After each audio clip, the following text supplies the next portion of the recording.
Voice of marketing, in touch with positive people. Communication, information, message, knowledge, നമ്മുടെ feel, ഇതെല്ലാം നമ്മൾ communicate ചെയ്യണം അല്ലെ. ഇതെല്ലാം എന്താണ് കമ്മ്യൂണിക്കേഷൻ? ആശയവിനിമയം എല്ലാവർക്കും അറിയാം. അത് എങ്ങനെ വളരെയധികം കോൺഫിഡൻറ്റ് ബിൽഡപ്പ് ചെയ്ത് കമ്മ്യൂണിക്കേറ്റ് ചെയ്യാൻ പറ്റും ഒരു മാർക്കറ്റിംഗ് എക്സിക്യൂട്ടീവിനെ സംബന്ധിച്ചിടത്തോളം കോൺഫിഡൻറ്റോടെ എങ്ങനെ ആശയവിനിമയം നടത്താം എന്നതിനെ കുറിച്ചിട്ടാണ് നമ്മൾ ഈ ചാപ്റ്ററിൽ ഡിസ്കസ് ചെയ്യാൻ പോകുന്നത്. ഈ കോൺഫിഡൻസിനെ കുറിച്ച് പറയുമ്പോൾ കോൺഫിഡൻസ് പോകുന്ന ഒരവസ്ഥയെക്കുറിച്ച് നമുക്കൊന്ന് ചിന്തിക്കുന്നത് നന്നായിരിക്കും. എല്ലാവരും കോൺഫിഡൻറ്റ് ബിൽഡപ്പ് ചെയ്യുന്നതിനെ കുറിച്ചിട്ടും കോൺഫിഡൻറ്റ് ഉണ്ടാക്കുന്നതിനെ കുറിച്ചിട്ടും അല്ലേ വാദോരാതെ സംസാരിക്കുന്നുണ്ടാവാം. ഈ കോൺഫിഡൻറ്റ് പോയ ഒരു ചെറിയൊരു സംഭവം കൂടി പറഞ്ഞിട്ട് നമ്മൾ ഈ ചാപ്റ്ററിലേക്ക് നമ്മൾ എൻട്രി ചെയ്യാൻ പോവാണ്. അന്ന് പ്രീ ഡിഗ്രിക്ക് പഠിക്കുന്ന സമയത്ത്, പണ്ട് പ്രീ ഡിഗ്രി ആണ് ഉള്ളത് ഞങ്ങളൊക്കെ പഠിക്കുന്ന സമയത്ത്, അപ്പോൾ മലയാളം എന്നുള്ള സബ്ജക്റ്റ് നമ്മൾ ഒരു കാരണവശാലും വിട്ടുകൊടുക്കില്ല. അഡീഷണൽ ഷീറ്റ് പേപ്പറൊക്കെ വാങ്ങിച്ചിട്ട് എഴുതും. അപ്പോൾ എൻ്റെ കൂടെ ഒരു ഇതുപോലൊരു സുഹൃത്തുണ്ടായി, ഒരു ഫ്രാൻസിസ്. അപ്പോൾ ഫ്രാൻസിസും ഞാനും ഇരുന്ന് മലയാളം എഴുതിക്കൊണ്ടിരിക്കുക. അപ്പോൾ അവൻ ഒരു അഡീഷണൽ ഷീറ്റ് വാങ്ങിക്കും, ഞാനും വാങ്ങിക്കും. അവൻ മേടിക്കും, ഞാനും മേടിക്കും. അപ്പോൾ മലയാളം നമുക്ക് വളരെ ഇഷ്ടമുള്ളൊരു സബ്ജക്റ്റ് കൂടി ആയതുകൊണ്ട് അങ്ങനെ എഴുതിക്കൊണ്ടിരുന്നു. അപ്പോൾ എല്ലാ ക്ലാസ്സിലെ ടീച്ചേഴ്സും അന്നൊക്കെ സാർമാരെന്ന് പറഞ്ഞു, സാർമാരൊക്കെ പോയി അവരെ പേപ്പറൊക്കെ വാങ്ങിച്ചുകൊണ്ട് പോയി. ഞങ്ങൾ അടി ഷീറ്റ് വാങ്ങിച്ച് പരസ്പരം എഴുതിക്കൊണ്ടിരിക്കുക. അടുത്ത് വന്ന ഒരു ടീച്ചർ ചോദിച്ചു, എന്താ ഇവിടെ ഇതുവരെ കഴിഞ്ഞില്ലേ, എഴുത്ത് കഴിഞ്ഞില്ലേ? അപ്പോൾ ആ സാറ് പറയുന്നത് ഞാൻ കേൾക്കുകയാണ്, 2 പേര് കൂടി ഉണ്ട്, ഒരു രക്ഷയില്ല, അവരിരുന്ന് എഴുതിക്കൊണ്ടിരിക്കുകയാണ്. അപ്പോൾ ഈ ഞങ്ങളുടെ ക്ലാസ്സിൽ വന്നിരിക്കുന്ന സാറ് എന്നെ മലയാളം പഠിപ്പിക്കുന്ന സാറ് കൂടിയാണ്. ഞങ്ങളെ മലയാളം പ്രീ ഡിഗ്രിക്ക് പഠിപ്പിക്കുന്ന സാറാണ്. അപ്പോൾ ആ സാറിനോട് ഈ ടീച്ചർ ചോദിക്കുകയാണ്, നിങ്ങളുടെ എന്താ ഇതുവരെ കഴിഞ്ഞില്ലേ, പോകാറായില്ലേ? അപ്പോൾ 2 പേര് കൂടി ഉണ്ടെന്ന് പറയാണ്. അപ്പോൾ അത് ഞാൻ കേട്ടുകൊണ്ട് ഇങ്ങനെ എഴുതിക്കൊണ്ടിരിക്കുകയാണ്.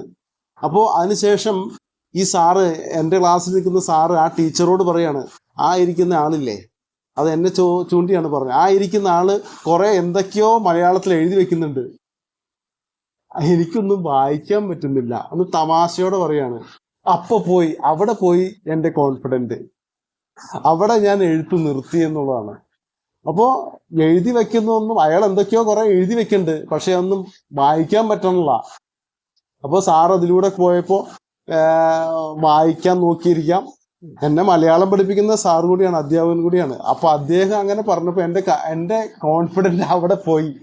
അപ്പോൾ ഞാൻ ഇത് പറയാൻ കാരണം, ഈ കോൺഫിഡൻറ്റ് ബിൽഡപ്പ് ചെയ്യുന്നതും അത് ഒരു വേർഡിൽ നിന്നായിരിക്കാം, ഏതെങ്കിലും തരത്തിലുള്ള നിങ്ങൾക്ക് കിട്ടുന്ന ഇൻസൾട്ടിൽ നിന്നായിരിക്കാം, അല്ലെങ്കിൽ ഒരു വാശിയിൽ നിന്നൊക്കെ ആയിരിക്കാം.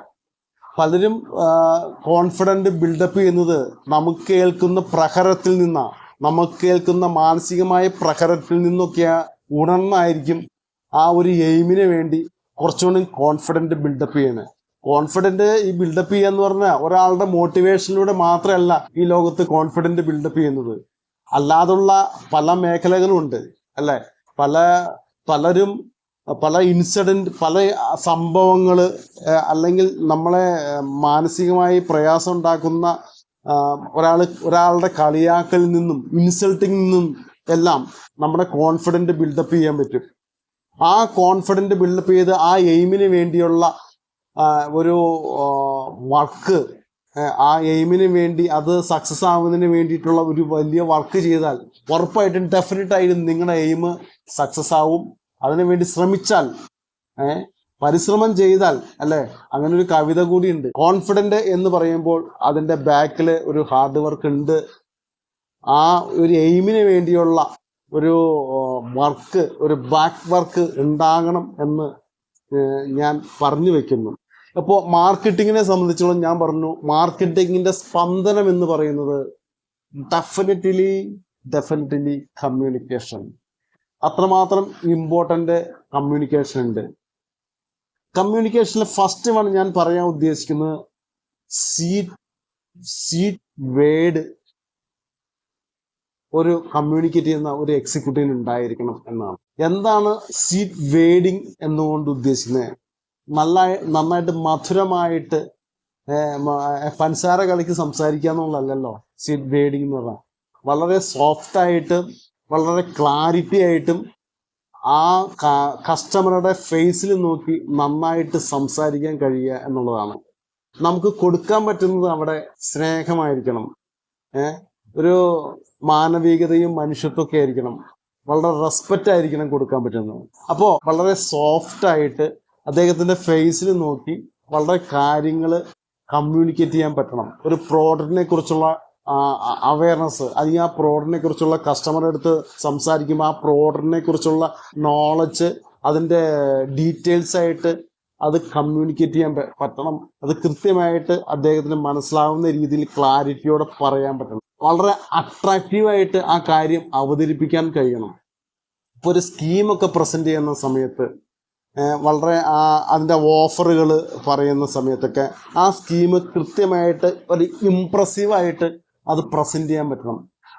ഇങ്ങനെ ഒരു സ്കീം വന്നിട്ടുണ്ട്, അത് ഇത്രയൊക്കെ എടുക്കുമ്പോൾ ഇങ്ങനെയുള്ള ക്ലാരിറ്റി, ഇങ്ങനെയുള്ള കാര്യങ്ങളൊക്കെ നിങ്ങൾക്ക് ചെയ്തു തരുന്നുണ്ട്, ഇതൊക്കെയാണ് സ്കീം. അതിന് പകരം സാറിന് ഇന്ന് ഉച്ചയ്ക്ക് അല്ലെങ്കിൽ 2 മണിക്ക് ശേഷം, അല്ലെങ്കിൽ ഒരു 3 മണിക്ക് ശേഷം, അല്ലെങ്കിൽ മോർണിംഗ് ഒരു 11 മണിക്ക് 10:30 ഒരു അപ്പോയിൻമെന്റ് തരുമോ? വളരെ അട്രാക്റ്റീവായ ഒരു സ്കീം കമ്പനി ഓഫർ ചെയ്തിട്ടുണ്ട്. അതിനെക്കുറിച്ച് സാറിൻ്റെ അടുത്ത് പറയാൻ വേണ്ടിയിട്ടാണ്. ആ രീതിയിൽ അവരെ നമ്മൾ ഇംപ്രസീവ് ചെയ്യാൻ പറ്റണം. കമ്മ്യൂണിക്കേറ്റ് ചെയ്യുന്ന ആൾക്ക് വളരെ ഇംപ്രസീവായിട്ട് ആ കാര്യം പ്രസന്റ് ചെയ്യാൻ പറ്റണം. ഈ സ്കീം വളരെ അട്രാക്റ്റീവാണ്, അതിൻ്റെ പ്രോഡക്റ്റിൻ്റെ MRP ഇതാണ്, ഈ MRP നിന്നും ഡീലർ റേറ്റ് ഇതാണ്, ഈ ഡീലർ റേറ്റിൽ നിൽക്കുന്ന ഈ പ്രോഡക്റ്റ് ഇത്രയും ക്വാണ്ടിറ്റി സാർ പർച്ചേസ് ചെയ്യുമ്പോൾ ഈ ഡിസ്കൗണ്ട് സ്ട്രക്ചറിലേക്ക് വരും, അപ്പോൾ ഇത്രയും പ്രോഫിറ്റ് സാറിന് ഏൺ ചെയ്യാൻ പറ്റും. അവരുടെ ബെനിഫിറ്റിനെ കുറിച്ച് കൃത്യമായിട്ട് ഇംപ്രസീവായിട്ട് ഒരു കാര്യം കമ്മ്യൂണിക്കേറ്റ് ചെയ്യുക എന്നുള്ളത് വളരെ ഇമ്പോർട്ടൻ്റ് ആയ കാര്യമാണ്. കോൺഫിഡൻറ്റോടെ കമ്മ്യൂണിക്കേറ്റ് ചെയ്യുക എന്ന് പറയുമ്പോൾ അതിനകത്ത് മറ്റൊരു കാര്യം, ഒരു കസ്റ്റമറുടെ അടുത്ത് സംസാരിക്കേണ്ട വളരെ ഇമ്പോർട്ടൻ്റ് ആയ ഒരു കാര്യമുണ്ട്, പേയ്മെൻറ്റ് ടൈംസ്. ഒരു പ്രോഡക്റ്റോ സർവീസോ നിങ്ങൾ ഒരു കസ്റ്റമറിന് കൊടുക്കുമ്പോൾ അത് മാർക്കറ്റ് ചെയ്ത് അത് ക്ലോസ് ചെയ്യുന്ന സമയത്ത് എങ്ങനെയാണ് പേയ്മെൻറ്റ് അത് കമ്മ്യൂണിക്കേറ്റ് ചെയ്തിരിക്കണം. അത് ആ സ്പോട്ടിൽ അത് കൃത്യമായിട്ട് അവരുടെ അടുത്ത് പറഞ്ഞിരിക്കണം. എങ്ങനെ പറയണം? അത് 30 ഡേയ്സിനുള്ളിൽ പേയ്മെൻറ്റ്, പ്രോഡക്റ്റ് ഡെലിവറി ചെയ്ത് 30 ഡേയ്സിനുള്ളിൽ പേയ്മെൻറ്റ് കിട്ടേണ്ട കേസാണോ, അല്ലെങ്കിൽ 60 ദിവസത്തിനുള്ളിൽ പേയ്മെൻറ്റ് കിട്ടുന്ന കേസാണോ? അത് എങ്ങനെയാണ് നിങ്ങളുടെ പേയ്മെൻറ്റ് ടേംസ്? അല്ലെങ്കിൽ ഡെലിവറി ചെയ്യുമ്പോൾ, പ്രോഡക്റ്റ് ഡെലിവറി ചെയ്യുമ്പോൾ ചെക്ക് പേയ്മെൻറ്റ് കറണ്ട് ഡേറ്റ് ചെക്കാണോ കിട്ടുന്നത്, അല്ലെങ്കിൽ നെഫ്റ്റ് ആണോ? പ്രോഡക്റ്റ് ഡെലിവറി ചെയ്യുമ്പോൾ നെഫ്റ്റ് ആണോ കിട്ടേണ്ടത്? പേയ്മെൻറ്റ് അഡ്വാൻസ് ആയിട്ട് ബാങ്കിലേക്ക് നിങ്ങളുടെ വരികയാണോ? ഈ ഒരു കണ്ടീഷൻ, എന്ത് കണ്ടീഷനിലാണ് നിങ്ങൾ പ്രോഡക്റ്റ് കൊടുക്കുന്നത് അല്ലെങ്കിൽ സർവീസ് കൊടുക്കുന്നത്, അല്ലെങ്കിൽ ഒരു ഏത് പ്രോഡക്റ്റ് ഒരു കസ്റ്റമറുടെ അടുത്ത് നിന്നുകൊണ്ട് ഒരു പ്രോഡക്റ്റ് ഓർ സർവീസ് ക്ലോസ് ചെയ്യുമ്പോൾ അതിൻ്റെ പേയ്മെൻറ്റ് ടൈംസ് വളരെ കോൺഫിഡൻറ്റോടെ അത് കമ്മ്യൂണിക്കേറ്റ് ചെയ്തിരിക്കണം. ഇതും കഴിഞ്ഞ് അപ്പുറം കഴിഞ്ഞ് അവിടെ ചെന്ന ശേഷം കസ്റ്റമർ പറയാണ്, നിങ്ങൾ ആ ഓർഡർ എടുക്കുന്ന സമയത്തോ പേയ്മെൻറ്റിൻ്റെ കാര്യങ്ങളോ ഒന്നും പറഞ്ഞില്ലല്ലോ എന്ന് അങ്ങനെ ഒരു ചോദ്യം നിങ്ങളിലേക്ക് വരാതിരിക്കണമെങ്കിൽ കമ്മ്യൂണിക്കേഷൻ എന്നുള്ള ആ ഒരു ഹെഡിൽ വരുന്നതാണ് പേയ്മെൻറ്റിൻ്റെ കാര്യങ്ങൾ. വളരെ ക്ലാരിറ്റിയോടെ കൃത്യതയോടെ എന്താന്നുള്ള കാര്യം കൃത്യമായിട്ട് പറഞ്ഞിരിക്കണം. അത് ആ സ്പോട്ടിൽ വെച്ച് തന്നെ നിങ്ങളുടെ ഡയറിയിൽ പേയ്മെൻറ്റിൻ്റെ ടൈംസ് ഇങ്ങനെയാണെന്നുള്ള കാര്യം എഴുതി വെക്കണം. അവർ കാണുക എഴുതി വെക്കണം. അവർ അറ്റ് പ്രസൻറ്റ് മൊമെൻറ്റിൽ എഴുതണം. അത് വളരെ പേയ്മെൻറ്റ് കിട്ടണം. എന്ത് കാര്യങ്ങളും പ്രോഡക്റ്റ് കൊടുത്താലും നമുക്ക് എന്ത് വേണം? പേയ്മെൻറ്റ് വേണം. പേയ്മെൻറ്റ് വളരെയധികം ഇമ്പോർട്ടൻ്റ് ആയ ഒരു മാറ്ററാണ്. അപ്പോൾ ആ ഒരു കാര്യം നമ്മൾ ശ്രദ്ധിക്കേണ്ടതാണ്. ഈ ഓഫർ ഗിഫ്റ്റുകൾ പറയുമ്പോൾ അത് കൃത്യമായിട്ട് കമ്മ്യൂണിക്കേറ്റ് ചെയ്തിരിക്കുക. എന്ത് ഓഫറുകളാണ് കസ്റ്റമറിന് നിങ്ങൾ കൊടുക്കാൻ ഉദ്ദേശിക്കുന്നത്? ചിലപ്പോൾ ട്രിപ്പായിരിക്കും, വിദേശ രാജ്യത്തേക്കോ അല്ലെങ്കിൽ ഇന്ത്യയിൽ തന്നെയോ എന്തെങ്കിലും ട്രിപ്പുകൾ കൊടുക്കാൻ ഉദ്ദേശിക്കുന്നുണ്ടോ? അതിൻ്റെ ഡീറ്റെയിൽസ് എങ്ങനെയാണ്? അത് കൃത്യമായിട്ട് ഒരു ഓഫർ കൊടുത്തു, ഇത്രയും പ്രോഡക്റ്റ് പർച്ചേസ് ചെയ്യുമ്പോൾ നിങ്ങൾക്ക് അല്ലെങ്കിൽ ഇത്രയും ടേൺ ഓവർ, ഒരു വർഷം കൊണ്ട് ഇത്രയും ടേൺ ഓവർ ചെയ്യുമ്പോൾ 1 crore 1 CR ചെയ്യുമ്പോൾ അല്ലെങ്കിൽ 50 ലക്ഷം ചെയ്യുമ്പോൾ നിങ്ങൾക്കൊരു ട്രിപ്പ് തരുന്നു. അത് എങ്ങനെയൊക്കെയാണ് അതിൻ്റെ ടേംസ്? അതിൻ്റെ ഡീറ്റെയിൽസ് ആയിട്ട് അവർക്ക് കസ്റ്റമറിന് കൊടുക്കണം. അല്ലെങ്കിൽ ആ കമ്മ്യൂണിക്കേറ്റ് ചെയ്യുന്ന സമയത്ത് കൃത്യമായിട്ട് അത് പറയണം. ഈ കാര്യങ്ങൾ വളരെ നിങ്ങൾക്ക് ഓർഡർ കിട്ടുന്നതിനും വളരെ നന്നായിരിക്കും. ഈ ആ കസ്റ്റമറുടെ മുന്നിൽ വെച്ച് തന്നെ ഇത്തരത്തിലുള്ള ഓഫറുകൾ പറയുന്നത്. അതുപോലെ തന്നെ മറ്റൊരു ഇമ്പോർട്ടൻ്റ് ആയ കാര്യമാണ് നെഗറ്റീവ് തോട്ടുകൾ, ചിന്തകൾ ഒഴിവാക്കുക.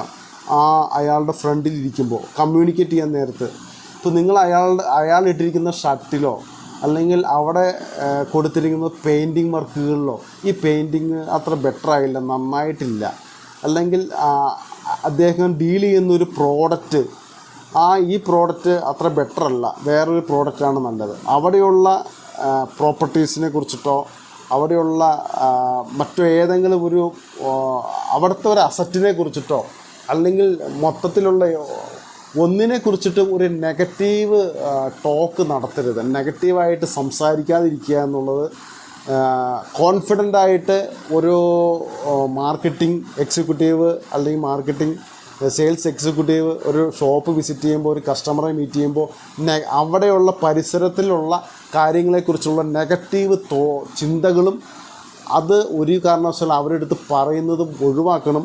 നമ്മൾ ഫോക്കസ് ചെയ്യേണ്ടത് എന്താണ് നമ്മുടെ ടാർഗറ്റ് അവിടെ കാര്യങ്ങൾ, പ്രോഡക്റ്റിനെ കുറിച്ചുള്ള നോളജ് കൃത്യമായിട്ട് കൊടുത്ത് ഓർഡേഴ്സ് എടുക്കുക എന്നുള്ളതാണ്. അതിൽ മാത്രം ഫോക്കസ് ചെയ്യുക. നല്ലൊരു ഓർഡർ എങ്ങനെ ആ കസ്റ്റമറിൽ നിന്നും നമുക്ക് വാങ്ങിക്കാൻ പറ്റും, ആ ഒരു ചിന്ത മാത്രം മതി. അല്ലാതെ ബളബള എന്ന് പറഞ്ഞ് വേറെ പല കാര്യങ്ങളും ഒന്നും സംസാരിക്കരുത്. വെറുതെയുള്ള ടോക്കുകൾ ഒഴിവാക്കണം. വളരെ സൗഹാർദ്ദപരമായിട്ടുള്ള സ്നേഹത്തിന് മുൻതൂക്കം കൊടുത്തുള്ള ആ തരത്തിലുള്ള ഒരു കമ്മ്യൂണിക്കേഷനാണ് പാടുള്ളൂ. അങ്ങനെ കമ്മ്യൂണിക്കേറ്റ് ചെയ്താൽ, ആ തരത്തിൽ കോൺഫിഡൻറ്റോടെ കമ്മ്യൂണിക്കേറ്റ് ചെയ്താൽ ഡെഫിനറ്റായിട്ടും നിങ്ങൾക്ക് ഓർഡർ കിട്ടും എന്നുള്ള കാര്യത്തിൽ ഒരു ഡൗട്ടുമില്ല. കോൺഫിഡൻറ്റോടെ കമ്മ്യൂണിക്കേറ്റ് ചെയ്യാനുള്ള മറ്റൊരു ഏരിയ എന്ന് പറയുന്നത് ഒരു ബിസി ടൈം, അദ്ദേഹം ഒരു ബിസി ആയിരിക്കുന്ന സമയത്ത്, ഒരു കസ്റ്റമർ ബിസി ആയിട്ടിരിക്കുന്ന സമയത്തോ അല്ലെങ്കിൽ വേറെ എന്തെങ്കിലും ഒരു പ്രോബ്ലംസ് പുള്ളി ഫേസ് ചെയ്തുകൊണ്ടിരിക്കുകയാണ്, വേറെ എന്തെങ്കിലും ഇഷ്യൂകൾ ബിസിനസ് പരമായി, പ്രോഡക്റ്റ് പരമായിട്ടോ മറ്റേ ഫണ്ട് പരമായിട്ടോ അല്ലേ, ചിലപ്പോൾ ചെക്കൊക്കെ പാസ്സാക്കേണ്ടതുണ്ടാവാം, അങ്ങനെ കുറേ ടെൻഷനൊക്കെ ഉണ്ടാവാം. അല്ലെങ്കിൽ ഈ മനുഷ്യൻ എന്ന് പറയുന്നത് ഒരു സാമൂഹ്യ ജീവിയാണ്, അദ്ദേഹം കുടുംബമുണ്ട് അല്ലേ, ഫാമിലി, അങ്ങനെ കുറേ പ്രശ്നങ്ങളുണ്ട്. അപ്പോൾ ഇങ്ങനെ കുറേ ഇഷ്യൂകൾ വന്നിരിക്കുന്ന സമയത്ത് പിന്നെ ഉച്ച സമയത്തൊന്നും ഒരു കസ്റ്റമറെ മീറ്റ് ചെയ്യാതിരിക്കുക എന്നുള്ളതാണ് എൻ്റെ ഒരു അഭിപ്രായമാണ്, പേഴ്സണൽ അഭിപ്രായമാണ്. ഒരു മണി സമയത്ത് 1:30 ഊണ് കഴിക്കണ സമയം, ഊണ് കഴിക്കാൻ പോകുന്ന സമയം, ചിലപ്പോൾ ചില കസ്റ്റമറൊക്കെ വീട്ടിൽ പോയി ഊണ് കഴിക്കുന്നവരായിരിക്കാം. ഇപ്പോഴത്തെ അവസ്ഥകളാണ് അല്ലേ, ശാരീരികമായിട്ട് ഷുഗറൊക്കെ ഉള്ളവരൊക്കെ ഉണ്ടാവാം, അവർക്ക് കൃത്യസമയത്ത് ഫുഡ് കഴിക്കേണ്ടവരൊക്കെ ഉണ്ടാവും. അപ്പോൾ ആ തരത്തിൽ ഒരു ഉച്ച സമയത്ത് ഒരു കസ്റ്റമറെ നിങ്ങൾ മീറ്റ് ചെയ്യാതിരിക്കുക. അല്ലാത്തൊരു സമയം, നല്ല ഒരു ടൈം, രാവിലെ മോർണിംഗ് മീറ്റ് ചെയ്യുക അല്ലെ, ഒരു 9:30 തൊട്ട് ഒരു 12:30 വരയ്ക്ക് മുമ്പുള്ള സമയത്ത് മീറ്റ് ചെയ്യാം. അതിനുശേഷം ഒരു 4 മണി, ഒരു 3:30ക്ക് ശേഷം ഉള്ള ഒരു 5:30 5:30 6 മണി വരെയുള്ള ഈവനിങ് സമയത്ത്, ആ സമയത്തൊക്കെ ഒരു കസ്റ്റമറെ അല്ലാതെയും മീറ്റ് ചെയ്യാം. ഏകദേശ സമയത്ത് ഇപ്പോഴത്തെ ഒരു കണ്ടീഷനൊക്കെ വെച്ച് ഇപ്പോഴൊക്കെ നല്ല ചൂട് കൂടുതലുള്ള സമയമാണ്. അല്ലെങ്കിൽ തന്നെ ഒരു കസ്റ്റമറെ, അത്തരത്തിൽ ബിസി ആയിരിക്കുന്ന ഒരു കസ്റ്റമറെ, വേറെ എന്തെങ്കിലും പ്രോബ്ലം ആ സമയത്ത് ഫേസ് ചെയ്തുകൊണ്ടിരിക്കുന്ന ആൾക്കാരെ, അവരെ കൃത്യമായിട്ട് അപ്പോയിൻമെൻ്റ് എടുത്ത് ഇങ്ങനെ ഒരു കാര്യം സംസാരിക്കാൻ വേണ്ടി വന്നതാണെന്നുള്ള രീതിയിൽ പറഞ്ഞ ശേഷം വളരെ സാവധാനം, വളരെ വളരെ ടൈം എടുത്ത് ഒരു ഓർഡറൊക്കെ എടുക്കാൻ ചെല്ലുമ്പോൾ ആ തരത്തിൽ ഒരു തയ്യാറെടുപ്പോടെ വളരെ ഓടി വന്ന് അല്ലേ, വെട്ടൊന്ന് മുറിയിലുണ്ട് അങ്ങനെ പറയില്ലേ, ഇതുപോലെയൊന്നും വേണ്ട. വളരെ സാവധാനം സംസാരിച്ച് ഓർഡറിലേക്ക് കൊണ്ടുവരാനുള്ള അങ്ങനെ ഒരു അവസ്ഥ കിട്ടുമ്പോൾ അത് സംസാരിച്ച് ക്ലിയർ ചെയ്താൽ മതി. പിന്നെ അതുപോലെ തന്നെ മറ്റൊരു പ്രധാനപ്പെട്ട കാര്യമാണ് ഐ കോണ്ടാക്ട്.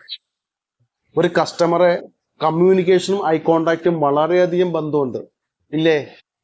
ഒരാളുടെ ഫേസിൽ നോക്കി സംസാരിക്കുന്നു, നമ്മൾ ഒരാളുടെ ഫേസിൽ നോക്കുമ്പോൾ അയാളുടെ കണ്ണുകളിലേക്കോ അയാളുടെ നെറ്റി തടത്തിലേക്കാണ് നോക്കേണ്ടതെന്നാണ് പറയുക. അപ്പോൾ ആ രീതിയിൽ കമ്മ്യൂണിക്കേറ്റ് ചെയ്യുമ്പോൾ, ഒരാളായിട്ട് കമ്മ്യൂണിക്കേറ്റ് ചെയ്യുമ്പോൾ നിങ്ങൾ പറയുന്ന വാക്കുകൾ നിങ്ങൾ പറയുമ്പോൾ അത് ശ്രദ്ധിക്കാനുള്ള, ഈ വാക്കുകൾക്ക് ഭയങ്കര ശക്തിയുണ്ട് അല്ലെ, ഭയങ്കര ശക്തിയുള്ള ഒരു സാധനമാണ് വാക്കുകൾ എന്ന് പറയുന്നത്. അപ്പോൾ അത് വളരെ സൂക്ഷ്മതയോടുകൂടി അയാളുടെ ഫേസിൽ നോക്കി, ആ കസ്റ്റമറുടെ ഫേസിൽ നോക്കി വളരെ സാവധാനം, വളരെ കാര്യക്ഷമതയോടെ നമുക്ക് സംസാരിക്കാൻ കഴിയണം. അല്ലാതെ ഒരു കസ്റ്റമർ നമ്മൾ ഒരു പ്രോഡക്റ്റ് ഇൻട്രൊഡ്യൂസ് ചെയ്യുന്ന സമയത്ത് നമ്മുടെ കണ്ണുകൾ വേറെ റോഡിലേക്കോ അല്ലെങ്കിൽ വേറെ അവിടെ നിൽക്കുന്ന സ്റ്റാഫിലേക്കോ വേറെ ആൾക്കാരിലേക്കൊന്നും പോകാൻ പാടില്ല. അയാളുടെ കണ്ണുകളിലേക്ക് തന്നെ നോക്കണം.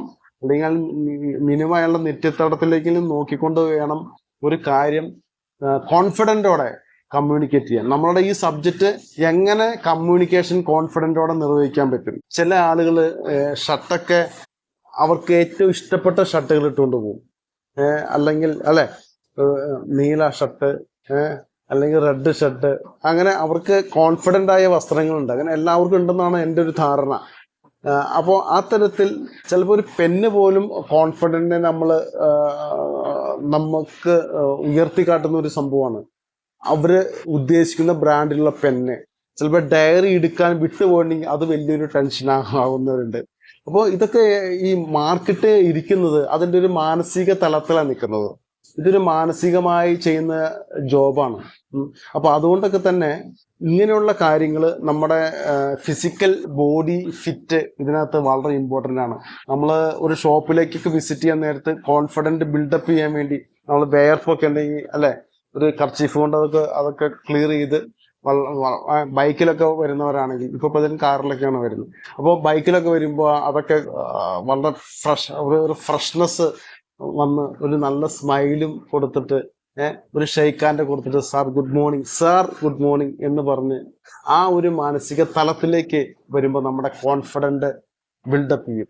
ആ കാര്യത്തിൽ യാതൊരു ഡൗട്ട്. പിന്നെ ഈ കോൺഫിഡൻറ്റ് ബിൽഡപ്പ് ചെയ്യാനുള്ള കമ്മ്യൂണിക്കേഷനിൽ കോൺഫിഡൻറ്റ് ബിൽഡപ്പ് ചെയ്യാൻ മറ്റൊരു വലിയ കാര്യമാണ് റെസ്പെക്റ്റ് ചെയ്യുക എന്നുള്ളത്. റെസ്പെക്റ്റ് അത് മസ്റ്റാട്ടോ. അത് കോൺഫിഡൻറ്റ് ബിൽഡപ്പ് ചെയ്യുന്ന കേസിൽ റെസ്പെക്റ്റിന്, ഒരു കസ്റ്റമറിന് കൊടുക്കുന്ന റെസ്പെക്റ്റ് ഉണ്ട്, അയാളെ ബഹുമാനിക്കാൻ പഠിക്കണം അല്ലേ. ഈ മറ്റ് പലരും പറയില്ലേ വാങ്ങിക്കാൻ മാത്രം പഠിച്ചാൽ പോരാ, കൊടുക്കാൻ പഠിക്കണമെന്ന്. അതുപോലെ നമ്മൾ ഒരാളുടെ റെസ്പെക്റ്റ് ഇങ്ങോട്ട് മേടിച്ചാൽ മാത്രം പോരാ, ആ റെസ്പെക്റ്റ് തിരിച്ചു കൊടുക്കാനും പറ്റും. ഒരു ഷോപ്പ് വിസിറ്റിങ്ങിലോ ഒരു കസ്റ്റമറെ ഓഫീസിൽ പോയി വിസിറ്റ് ചെയ്യുമ്പോഴോ ഒരു സർവീസ് ഇൻഡസ്ട്രിയെ കുറിച്ച് പറയുമ്പോഴോ ഒരു പ്രോഡക്റ്റിനെ കുറിച്ച് ഇൻട്രൊഡ്യൂസ് ചെയ്യുമ്പോൾ ഒരു കാരണവശാലും ഒരു നിഷേധാത്മകമായിട്ടുള്ള ഒരു ബാർഗെയിൻ ചെയ്യുകയോ അല്ലെങ്കിൽ ആ കസ്റ്റമർ പറയുന്നതിന് എതിര് പറഞ്ഞുകൊണ്ടിരിക്കുകയോ ആ വിഷയത്തിൽ നിന്നും മാറി അയാളെ എതിർക്കാൻ പോവുകയോ തറുതല പറയാന്നൊക്കെ ഞങ്ങളുടെ നാട്ടുമ്പുറത്ത് പറയാറുണ്ട്. അധിക പ്രസംഗം പറയാന്നൊക്കെ പറയും. സ്നേഹത്തോടെ പെരുമാറാൻ പറ്റില്ല. അവിടെയാണ് ഇത് വിജയിക്കുള്ളൂ. സ്നേഹം ഇതിനകത്ത് ഉണ്ടാവണം, അത് കൊടുക്കാൻ പറ്റണം, വളരെ റെസ്പെക്റ്റോടെ ബഹുമാനത്തോടെ പെരുമാറാൻ പറ്റണം. വിസിറ്റിംഗ് കാർഡൊക്കെ എടുക്കുമ്പോൾ നമ്മൾ അങ്ങനെ കൊടുക്കുമ്പോൾ അങ്ങനെ സാറിൻ്റെ വിസിറ്റിംഗ് കാർഡ്, ബിസിനസ് കാർഡ്, ഈ രീതിയിൽ ഒരു ബഹുമാനത്തോടെ കൊടുക്കുക. അപ്പോൾ അയാളത് വാങ്ങിക്കും. അല്ലാതെ ചിലർ എന്നാ വിസിറ്റിംഗ് കാർഡ് എന്ന് പറഞ്ഞ ഇങ്ങനെ കൊടുക്കുന്ന ഒരു സിസ്റ്റം ഒന്നുമില്ല, ചെയ്യില്ല. ചിലർ ഷെയ്ക്ക് ഹാൻഡ് കൊടുക്കാൻ പറയുമ്പോൾ ഇങ്ങനെ ഷെയ്ക്ക് ഹാൻഡ് കൊടുക്കും, ഇങ്ങനെ ഷെയ്ക്ക് ഹാൻഡ് കൊടുക്കും. ചിലർ ഇങ്ങനെയൊക്കെ കാണിക്കും. ഷെയ്ക്ക് ഹാൻഡ് കൊടുക്കണതാണ് ഇങ്ങനെ ഇവിടെ പിടിച്ചോളാൻ. അപ്പൊ എന്താന്ന് വെച്ചാൽ കയ്യിൽ ഇത്തിരി ഞാൻ അവിടെ പുറത്തു പോയി ഒരു സാധനമൊക്കെ എടുത്തു, അപ്പൊ ചെളിയാവണ്ടെന്ന് വിചാരിച്ച. അപ്പോ പലപ്പോഴും ഞാൻ പറയാറുണ്ട്, ചെളി കയ്യിലായിക്കോട്ടെ, മനസ്സിൽ ചെളി ഇല്ലായിരുന്നാൽ മതി എന്ന് പറഞ്ഞ് അയാളുടെ കൈ പിടിച്ച് ഷെയ്ക്ക് ഹാൻഡ് കൊടുക്കാറുണ്ട്. മനസ്സിൽ ചെളി കയറായിരുന്നാൽ മതി. കയ്യിലുള്ള ചെളി നമ്മൾ ഷെയ്ക്ക് ഹാൻഡ് കൊടുക്കുമ്പോൾ വേണമെങ്കിൽ നമ്മൾ വെള്ളത്തിൽ കഴുകിയ ആ ചെളി അങ്ങ് പോകും. പക്ഷെ മനസ്സിലെ ചെളി പോവില്ല. അപ്പൊ അങ്ങനെ പറയാറുണ്ട്. അപ്പൊ ഷെയ്ക്ക് ഹാൻഡ് കൊടുക്കാൻ നേരത്തൊക്കെ വളരെ വളരെ വളരെ ഇംപ്രസീവായിട്ട് നിന്ന് തന്നെ ഷെയ്ക്ക് ഹാൻഡ് കൊടുക്കണം. വിസിറ്റിംഗ് കാർഡ് ഞാൻ പറഞ്ഞ പോലെ ആ രീതിയിൽ കൊടുത്ത് റെസ്പെക്റ്റ് ചെയ്യാൻ ആദ്യം പഠിക്കണം. ഈ ലോകത്ത് എല്ലാവരും റെസ്പെക്റ്റ് ചെയ്യാനും സ്നേഹിക്കാനുമാണ് ആദ്യം പഠിക്കേണ്ടത്. മാർക്കറ്റിങ്ങിന്റെ അസറ്റ് എന്ന് പറയുന്നത്, തിയറി എന്ന് പറയുന്നത് മറ്റുള്ളവരെ റെസ്പെക്റ്റ് ചെയ്യുക, മറ്റുള്ളവരെ ബഹുമാനിക്കാൻ പഠിക്കുക, മറ്റുള്ളവരെ സ്നേഹിക്കാൻ പഠിക്കുക എന്നുള്ളത് തന്നെയാണ്. ചെയ്യാൻ പറ്റാത്ത കാര്യം പറയരുത്. പറയുന്ന കാര്യം ചെയ്ത് കൊടുത്തിരിക്കണം കസ്റ്റമർ. നിങ്ങൾക്ക് ചെയ്യാൻ പറ്റാത്തൊരു കാര്യമാണെങ്കിൽ അത് കമ്മിറ്റ്മെന്റ് കൊടുക്കരുത്. ചെയ്യാൻ പറ്റാത്ത കാര്യം പറയണ്ട, നിങ്ങൾക്ക് ചെയ്യാതെ പറ്റില്ല, അപ്പോൾ അത് പറയേണ്ട കാര്യമില്ല. ആ സമയം നിങ്ങളത് പറയുന്ന കാര്യം, നിങ്ങൾ പറയുന്ന കസ്റ്റമർക്ക് ഒരു ഓഫർ കൊടുത്തു, ഒരു കമ്മിറ്റ്മെന്റ് കൊടുത്തിട്ടുണ്ടെങ്കിൽ ആ പറയുന്ന കാര്യം അത് ചെയ്ത് കൊടുത്തിരിക്കണം. അത് എത്ര കമ്പനിയോട് അതിനു വേണ്ടി ബാർഗെയിൻ ചെയ്യേണ്ട വന്നാൽ പോലും നമ്മൾ കമ്മിറ്റ് ചെയ്യുന്ന കാര്യം കൃത്യമായിട്ട് ചെയ്ത് കൊടുത്തിരിക്കണം. അത് നിങ്ങളുടെ ഒരു ഡിഗ്നിറ്റിയാണ്, നിങ്ങളുടെ കോൺഫിഡൻറ്റ് ബിൽഡപ്പ് ചെയ്യാനുള്ള ഏറ്റവും വലിയൊരു കാര്യമാണ് നിങ്ങൾ വാക്ക് പാലിക്കുക എന്ന് പറയുന്നത്. ജീവിതത്തിൽ അങ്ങനെ തന്നെയല്ലേ, നമ്മൾ വാക്ക് പാലിക്കാൻ പഠിച്ചിരിക്കണം, വാക്ക് പാലിച്ചിരിക്കണം. അത് വളരെ ഇമ്പോർട്ടൻ്റ് ആയ കാര്യമാണ്. നെക്സ്റ്റ് വൺ എന്താണ്? മിസ്റ്റേക്കുകൾ പറ്റിയാൽ ഒരു ഓഫർ നിങ്ങൾ പ്രസൻറ്റ് ചെയ്തു, അല്ലെങ്കിൽ ഒരു സ്കീം പ്രസൻറ്റ് ചെയ്തു, ഒരു ഡിസ്കൗണ്ട് സ്ട്രക്ചർ പ്രസൻറ്റ് ചെയ്തു, അതിൽ നിങ്ങളുടെ ഭാഗത്ത് ഒരു മിസ്റ്റേക്ക് പറ്റിയെന്ന് വിചാരിക്കുക. മനുഷ്യനാണല്ലേ, ഈ പറയുന്നുള്ള മിസ്റ്റേക്ക് പറ്റാത്ത ആരാണ് ഇവിടെ വളർന്നിട്ടുള്ളത്? എല്ലാവരും മിസ്റ്റേക്കിലൂടെയും തെറ്റിലൂടെയും മാത്രമാണ് ശരിയെ കണ്ടെത്തിയിരിക്കുന്നത്. ശരിയെ എല്ലാവരും കണ്ടെത്തിയിരിക്കുന്നത് തെറ്റിലൂടെ തന്നെയാണ്, അല്ലേ? പ്രശ്നങ്ങൾ, പ്രോബ്ലംസ് ഫേസ് ചെയ്താണ് അത് റൈറ്റ് വേ നമ്മൾ കാണുന്നത്. അതുപോലെ തന്നെ ഒരു മിസ്റ്റേക്ക് വന്നിട്ടുണ്ടെങ്കിൽ ആ മിസ്റ്റേക്ക് നമ്മളങ്ങ് അക്സെപ്റ്റ് ചെയ്തേക്കുക. കസ്റ്റമർ എടുത്ത് പറയും, എനിക്ക് സോറി സാർ, എനിക്കിങ്ങനെ ഒരു മിസ്റ്റേക്ക് പറ്റിപ്പോയി, ഇതറിയാതെ അത് പറഞ്ഞു പോയതാണ്, അങ്ങനെ ഒരു ഓഫർ ഉണ്ടായില്ല. ആ കാര്യം അങ്ങ് സമ്മതിച്ചേക്കുക. പിന്നെ ഈ നാട്ടിൽ വീണയെടുത്ത് കിടന്ന് ഉരുളുക എന്ന് പറയും. അത് അങ്ങനെയല്ല, അങ്ങനെ ആ രീതിയിൽ ഒരു കസ്റ്റമറെ നമ്മളാക്കി തീർക്കരുത്. നമ്മുടെ ഭാഗത്ത് മിസ്റ്റേക്ക് ഉണ്ടെങ്കിൽ ആ മിസ്റ്റേക്ക് അങ്ങനെ സമ്മതിക്കുക. അത് മറയ്ക്കാൻ വേണ്ടി വേറെ നുണ പറയുക, അല്ലെങ്കിൽ ഇങ്ങനെ കിടന്ന് ഉരുണ്ട് അത് അങ്ങനെയല്ല സാർ, ഇങ്ങനെ വന്നപ്പോൾ അത് അങ്ങനെയായതാണ്, അത് ഞാൻ പറഞ്ഞ് തെറ്റായിപ്പോയി, അത് സാറേ സോറി കേട്ടോ. ആ തരത്തിൽ നമ്മൾ കമ്മ്യൂണിക്കേറ്റ് ചെയ്യുമ്പോൾ ഒരു കോൺഫിഡൻസ് ലെവല് നമ്മുടെ കൂടും. ആ കസ്റ്റമർ അപ്പോൾ വിചാരിക്കുകയും ചെയ്യും അയാൾക്ക് പറ്റിയതാണ്, നമ്മളെല്ലാവരും തെറ്റൊക്കെ ചെറിയൊരു മിസ്റ്റേക്കൊക്കെ പറ്റും, അയാളത് സമ്മതിച്ചു, അത് അക്സെപ്റ്റ് ചെയ്യാൻ അവർ തയ്യാറാവും. മനുഷ്യനല്ലേ, അവരത് അക്സെപ്റ്റ് ചെയ്യാൻ തയ്യാറാവും. വളരെ കോൺഫിഡൻറ്റോടെ ഒരു കസ്റ്റമറെ എടുത്ത് കമ്മ്യൂണിക്കേറ്റ് ചെയ്യാൻ നിങ്ങൾക്ക് വേണ്ട ഒരു ക്വാളിറ്റി ആ കസ്റ്റമറുടെ പേര് പഠിക്കാൻ സാധിക്കുക എന്നുള്ളതാണ്. നിങ്ങൾക്കൊരു 10-50 കസ്റ്റമർ ഉണ്ടാവാം, ആ 50 കസ്റ്റമറുടെ പേര് പഠിച്ചു വയ്ക്കുക, അല്ലെങ്കിൽ ഡയറിയിൽ നോട്ട് ചെയ്യുക. അതിനുശേഷം ആ പേര് ചേർത്ത് വേണം അവരെ നമ്മൾ അഭിസംബോധന ചെയ്യാൻ. അങ്ങനെ വിളിച്ചു നോക്കൂ, അങ്ങനെ സംസാരിച്ച് നോക്കൂ. ആ ഒരു ഇൻട്രാക്ഷൻ, ഒരു അടുപ്പം അവർക്ക് തോന്നും, അവർക്ക് ഫീൽ ചെയ്യും. നിങ്ങൾ പേര് സാർ എന്ന് വിളിക്കുന്നതും ഹരീഷ് സാർ എന്ന് വിളിക്കുന്നതും തമ്മിൽ വ്യത്യാസമുണ്ട്. ഒരു കസ്റ്റമറെ ആ കസ്റ്റമറെ പേരോട് കൂടി ചേർത്ത് വിളിക്കുക. ഇപ്പോൾ ലേഡീസ് ആണെങ്കിൽ അവരെ മേഡം എന്ന് വിളിക്കുക, പേര് ചേർത്തിട്ട് മേഡം എന്ന് വിളിക്കുക. ആ രീതിയിൽ റെസ്പെക്റ്റ് ചെയ്യാൻ, നമ്മൾ ആദ്യം റെസ്പെക്റ്റ് ചെയ്യാനും സ്നേഹിക്കാനുമാണ് മനുഷ്യനെ പഠിക്കേണ്ടത്. പിന്നെ ആവശ്യമില്ലാത്ത കാര്യങ്ങൾ, നമുക്ക് കമ്മിറ്റ്മെന്റ് ചെയ്യാത്ത കാര്യങ്ങൾ, നമുക്ക് ചെയ്തു കൊടുക്കാൻ പറ്റാത്ത കാര്യങ്ങൾക്ക് കമ്മിറ്റ്മെന്റ് കൊടുക്കരുത്. വാക്ക് അത് പാഴാക്കരുത്. അതിന് വാല്യൂ ഉണ്ടാവണം. നമ്മുടെ വാക്കുകൾക്ക് വിലയുണ്ടാവണമെങ്കിൽ നമ്മൾ വളരെ വാല്യൂയോട് കൂടി ഒരു കസ്റ്റമറെ അടുത്ത് സംസാരിക്കണം. അപ്പോഴാണ് നമ്മുടെ വാക്കുകൾക്ക്, നമ്മുടെ വേർഡിന് വാല്യൂ ഉണ്ടാവുന്നത്. കമ്മ്യൂണിക്കേഷൻ എന്നുള്ള ഒരു ഏരിയ എന്ന് പറയുന്നത് നമ്മുടെ ഒരു കോൺഫിഡൻറ്റ് ലെവല് ബൂസ്റ്റപ്പ് ചെയ്യാനും ബിൽഡപ്പ് ചെയ്യാനും വളരെ ഇമ്പോർട്ടൻ്റ് ആയ ഒരു മാറ്ററാണ് കമ്മ്യൂണിക്കേഷൻ. ആ കമ്മ്യൂണിക്കേഷനിൽ എങ്ങനെ കോൺഫിഡൻറ്റ് ലെവല് ഉയർത്തിക്കൊണ്ടുവരാൻ പറ്റും എന്നതിനെ കുറിച്ചിട്ടുള്ളൊരു ചെറിയ ഡിസ്കഷനാണ് ഇപ്പോൾ നമ്മൾ നടത്തിയത്. ഇനി നെക്സ്റ്റ് ക്ലാസ്സിൽ നമുക്ക് എങ്ങനെ ഫോളോ അപ്പ് ചെയ്യാൻ പറ്റും, കോൺഫിഡൻറ്റോടെ എങ്ങനെ ഫോളോ അപ്പ് ചെയ്യാൻ പറ്റും, എങ്ങനെ ഓർഡർ എടുക്കാൻ പറ്റും, കോൺഫിഡൻറ്റോടെ എങ്ങനെ ഓർഡർ എടുക്കാൻ പറ്റും, എങ്ങനെ പേയ്മെൻറ്റ് വാങ്ങിക്കാൻ പറ്റും. കൊടുത്താൽ മാത്രം പോരല്ലോ, പേയ്മെൻറ്റ് വാങ്ങിക്കാൻ പറ്റുള്ളൂ.